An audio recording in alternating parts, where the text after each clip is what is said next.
So this week, the Take It Down Act became law, signed by President Trump on Monday, April 28th, 2025. That's right. And on the surface, it's about making the distribution of non-consensual intimate imagery a federal crime. Hmm. That includes those AI-generated deepfakes and what we often hear called revenge porn. Seems, pretty straightforward as a protection, right? It does. It really does present that initial impression. But when we start to, well, peel back the layers, as we always try to do here, the picture gets, let's say, significantly more nuanced. Exactly.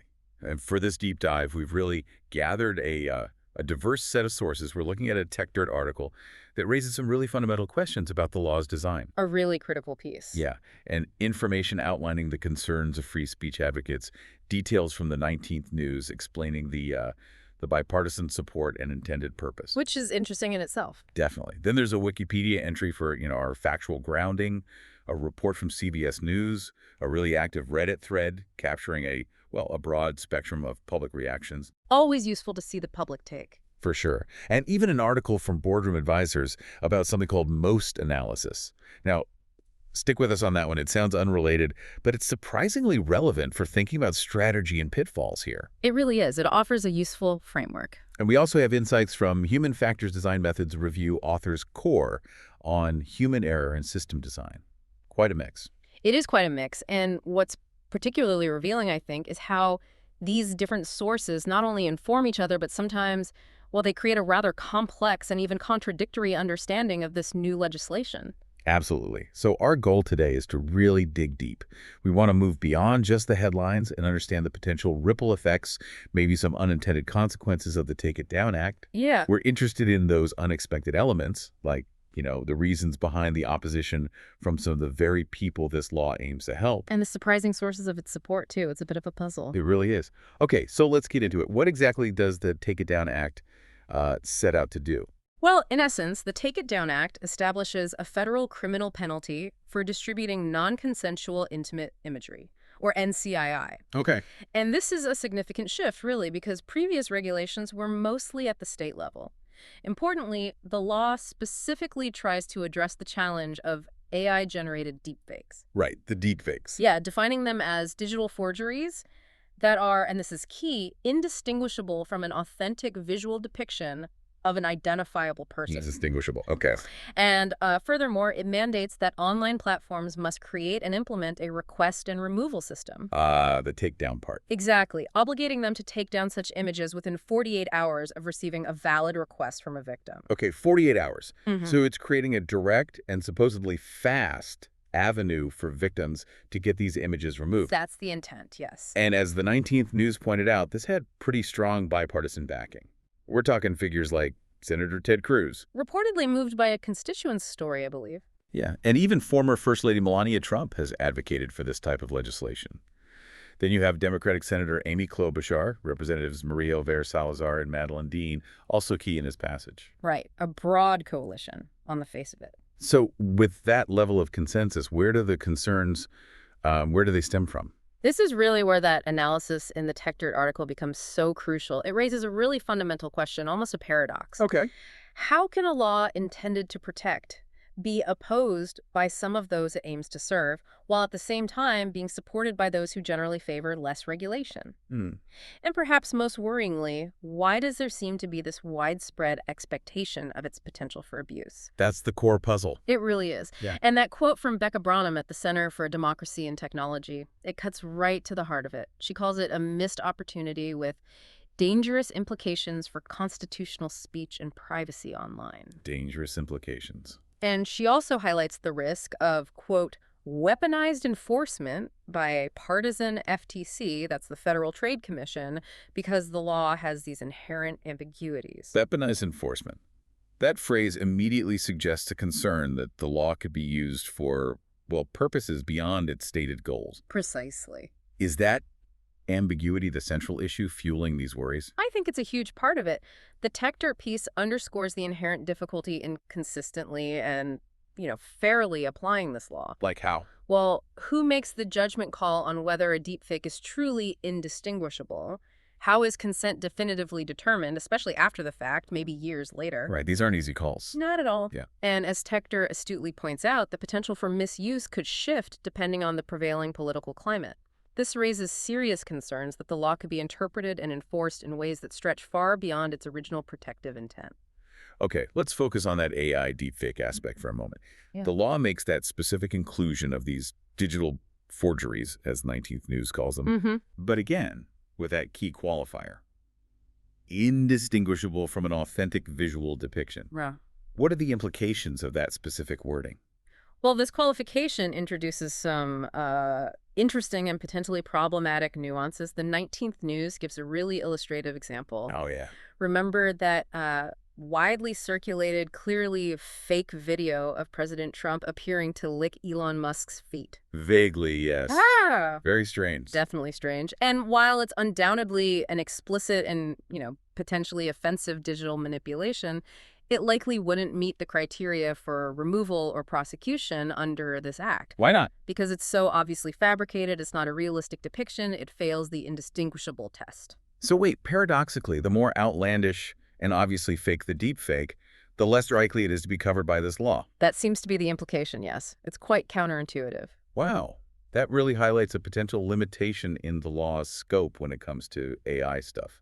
It does. And then when you look at the discussion over on Reddit, there's a significant amount of skepticism about the practical ability of these online platforms to reliably determine if something is a subtle forgery or not. Yeah, I can imagine that's tough. Very tough. And there's also the argument that, clearly nonsensical fakes might actually be considered protected parody under free speech principle. Oh, the parody defense. Exactly. So this raises a whole set of practical challenges for applying this law to, the rapidly evolving landscape of AI-generated media. Which naturally brings us to the broader concerns about free speech, a point that news reports on the Senate passage did touch upon.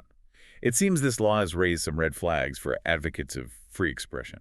Indeed it has. The primary worry, and this is reflected really clearly in that Reddit thread, is that the law could be misused. So. By individuals or groups looking to suppress speech, images, information they simply disagree with, even if it doesn't genuinely constitute non-consensual, intimate imagery. So using it as a censorship tool. That's the fear. One commenter on Reddit even drew a direct comparison to the Digital Millennium Copyright Act, the DMCA takedown system. Right, the DMCA gets criticized for that sometimes. Exactly. It's faced criticism for being used, or allegedly used, to censor legitimate content under the guise of copyright infringement. The fear is that the Take It Down Act could be similarly weaponized. And moreover, that very tight one-year time frame given to platforms to develop a, robust and fair reporting system is a major concern for many. Only 1 year. 1 year. And as some Reddit users point out, creating a system that can effectively handle potentially massive numbers of requests while also preventing abuse, all in such a short period, that's a formidable task, maybe unrealistic. Let's delve into those practical challenges for the platforms. They're now mandated within a year to create this request and removal system. Wow. What are some of the specific hurdles they're likely to face? Well, the Reddit discussions really illuminate the potential complexities. I mean, how will these platforms effectively verify the identity of the person making the takedown request? Good question. Proof of identity.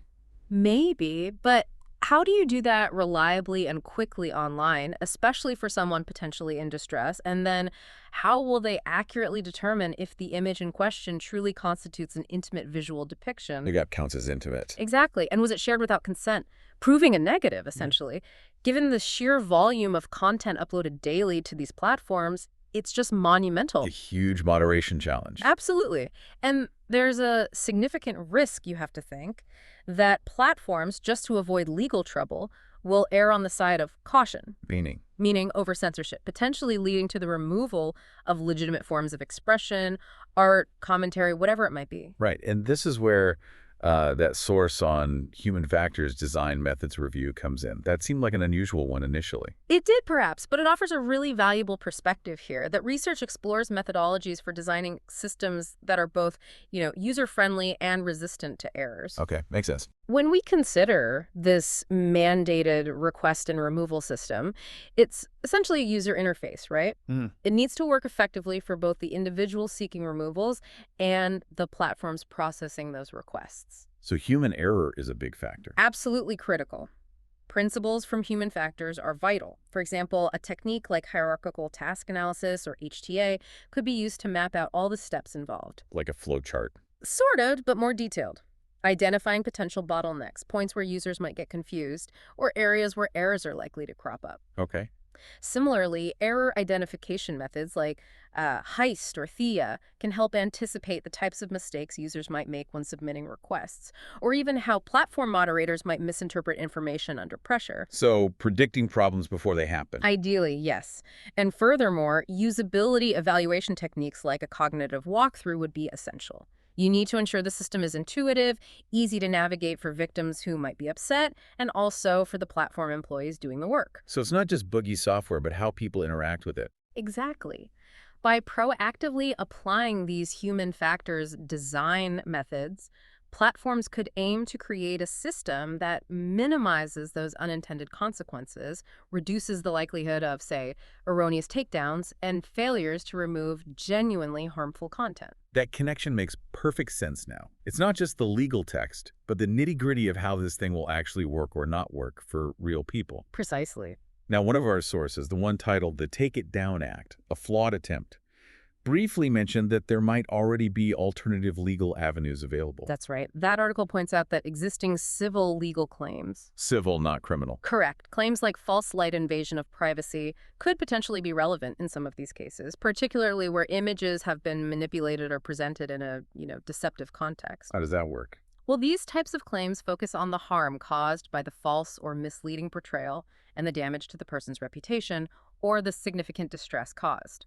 The article suggests that while these are civil remedies, they do already provide some legal recourse. So not nothing, but maybe not the same teeth as a criminal statute. Perhaps it's part of the broader legal landscape to consider. Interesting.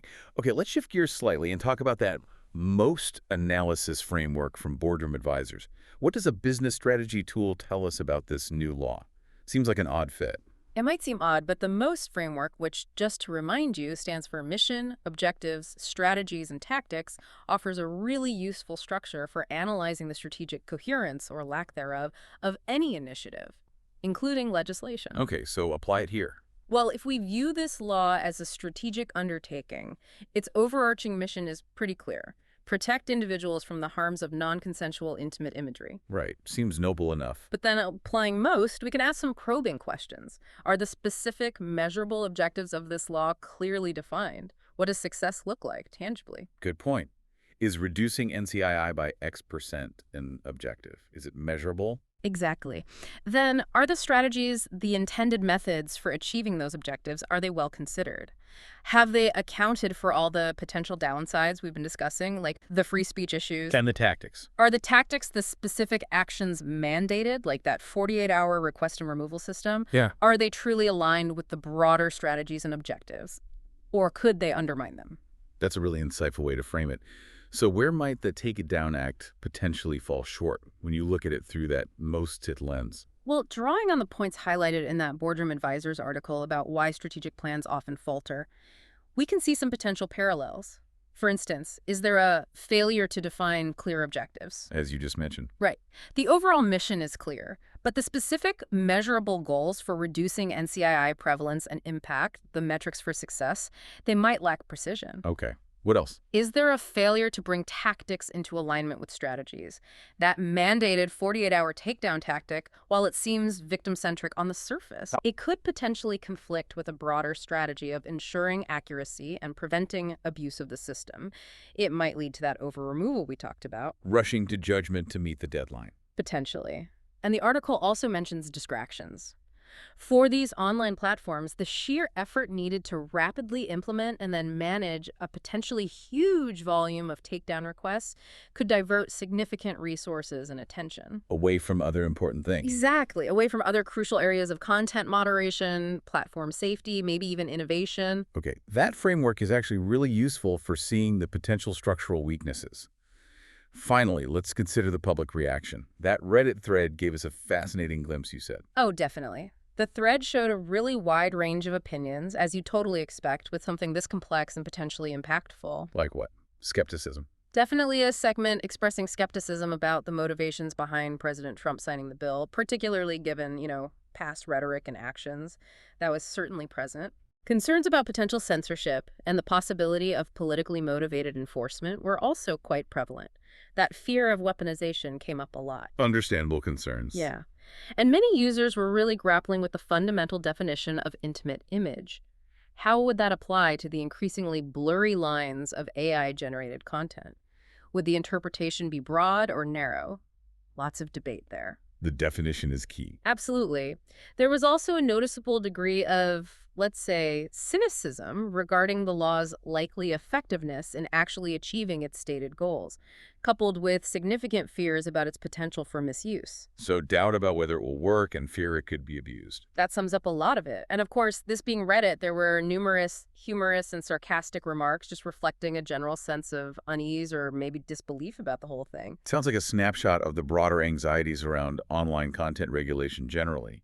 But I think you mentioned one Reddit user offered a slightly more specific legal take. Yes, that was interesting. One user pointed out that the bill specifically targets intimate visual depiction, a term that, according to them, has a defined legal meaning that is undoubtedly sexual in nature. Okay, so not just any embarrassing photo. According to this user's interpretation, yes. It suggests the actual scope might be more narrowly focused on explicitly sexual content than some of the broader fears about general censorship might imply. Good. But, as that same user acknowledged, how this definition will actually be enforced in the real world, that remains a huge unknown. It comes back to implementation. So we've kind of circled back to where we started, in a way. A law intended to offer protection. But one that simultaneously generates considerable apprehension about its potential downsides, its workability, its fairness. Precisely. I think the key elements to remember, the takeaways, are the surprising bipartisan support this law received initially. Right. Its dual approach, both criminalizing distribution and mandating platform action with that takedown system. The two prongs? Exactly. The specific yet quite nuanced inclusion of AI deepfakes with that indistinguishable qualifier. Which creates its own issues. Definitely. Then the very real and frankly valid concerns regarding constitutional rights and the potential for censorship. The free speech angle. Yeah, the substantial practical hurdles facing online platforms in actually implementing these required systems within that tight time frame. The human factors and logistical nightmare potential. You could put it that way, yes. And finally, the diverse and often quite skeptical reactions from the public, reflecting that broader unease. So here's a final thought then for you, our listener, to maybe chew on. Considering all these different angles and perspectives we've explored today, how do we truly strike that delicate balance? The balance between the urgent need to safeguard individuals from the very real harms of image-based sexual abuse and the fundamental principles of free expression, especially in our increasingly digital and, frankly, AI-driven society. It's the million-dollar question, isn't it? It really is. And what specific safeguards would be absolutely essential to ensure that this law, the Take It Down Act, effectively achieves its intended purpose without, inadvertently becoming a tool for censorship or political weaponization? It's a critical question, and honestly, one that will undoubtedly continue to be debated and evolve as this law is put into practice. We'll only really know as its real-world impacts become clearer over time. Absolutely. We really encourage you to delve into these source materials yourself if you're interested, and to keep wrestling with these really vital questions.